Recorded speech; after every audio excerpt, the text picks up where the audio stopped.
questo zero, perché è una questione che non tiene ancora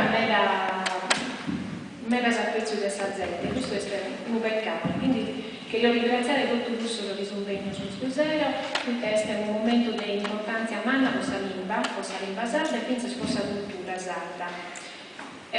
Commente di sicuro zai qualcuno in da due altri sono ischidi, questa questione, questa dibatta sua che sta lingua sarda già cominciava da una guerra anni, finché negli anni 70, quando politici e professori hanno cominciato a ragionare a sua disimportanza a chi sta lingua sarda tenere con questa popolazione, se il suo popolo, questo è un elemento di importanza manna di identità di cosa nostra.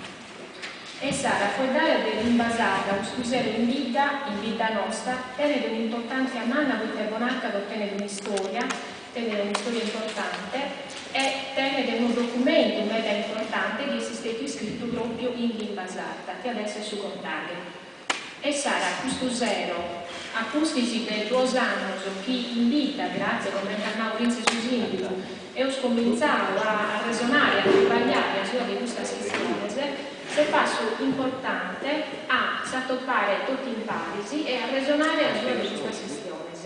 E quando fare, devo lascio saperà la sua relatore, in primo a Torre Gubeddo, che magari conoscete, che è il disegno, che è da canta, e che ribaglia in Sisportello della lingua sarda della provincia di Oristanisi, e che questo zero ha da fare questa relazione cosa sua e sarà finza a pigliare incarico di coordinare il suo scrivaglio di questo zero.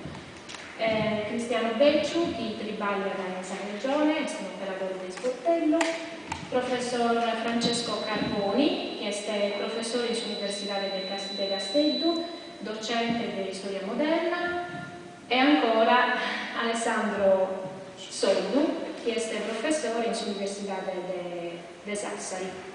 Devo lascio sapere adesso e ringrazio ancora voi altri di questo. Grazie.